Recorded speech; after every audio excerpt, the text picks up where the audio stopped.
Programa indicado para maiores de 16 anos. Senhor, eu envio para você a metade do rim que eu arranquei de uma mulher e guardei para o senhor. O outro pedaço eu fritei e comi. Estava muito bom. Talvez eu envie a faca ensanguentada que o tirou, se esperar um pouco mais. Assinado? Pegue-me quando puder. A Carta do Inferno.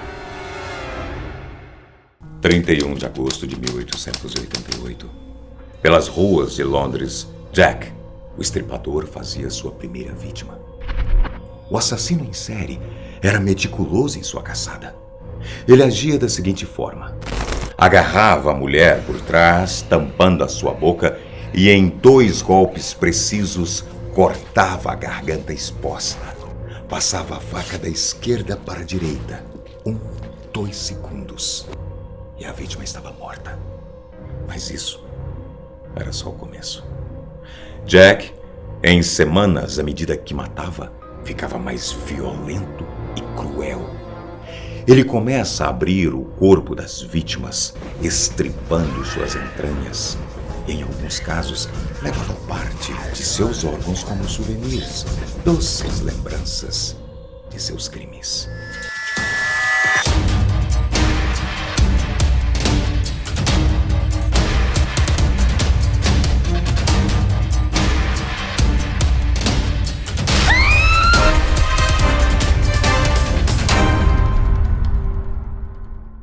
Escrito por Hal Wilson, baseado em uma história real. A Carta do Inferno. Depois de estrangular a vítima, Jack degolava sua garganta. 4 das mulheres assassinadas foram deitadas no chão.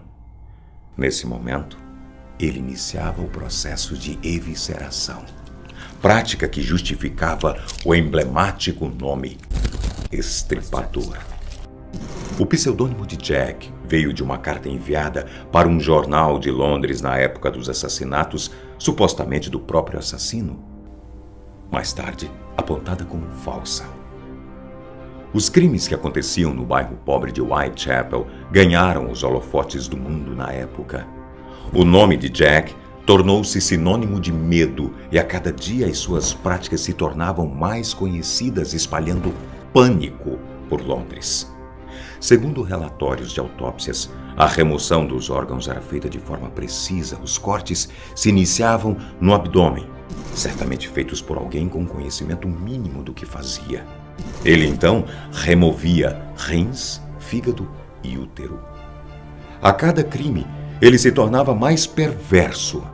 No assassinato de sua 5ª vítima, Mary Kelly, Jack construiu uma cena minuciosamente bizarra, grotesca. Ela foi morta em sua própria cama, diferente das vítimas anteriores. A superfície de suas coxas e abdômen foi violentamente arrancada. As vísceras foram retiradas. O tecido do pescoço foi removido até chegar no osso. O útero, os rins e um de seus seios posicionados embaixo da cabeça. O outro seio perto do pé direito. O coração estava ausente. Mary Kelly pode ter sido a última vítima de Jack. No entanto, muitas histórias apontam caminhos diversos para o futuro desse serial killer. Como, de repente, ele desapareceu sem deixar pistas? Teria sido esse o seu último crime? Alguns indícios levam especialistas a acreditar que ele tenha cruzado o oceano e desembarcado em New York. 3 anos depois, ele teria voltado a matar.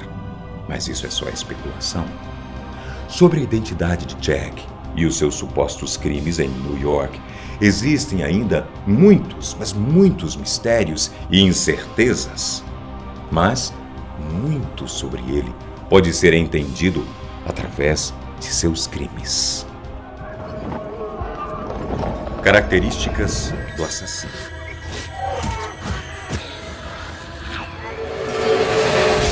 Nas cenas do crime, não havia nenhuma evidência de agressão sexual. As vítimas eram mortas rapidamente. O assassino possuía algum conhecimento anatômico. Não foi registrado evidência de tortura física antes da morte. Os crimes aconteciam nas primeiras horas da manhã. Para John Douglas, agente especial da Unidade de Ciência do Comportamento do FBI, o cenário do primeiro crime pode dizer muito sobre o assassino, e disse: se eu pudesse levar meus homens para 1888 para a cena do crime, pediria a concentração para o primeiro assassinato.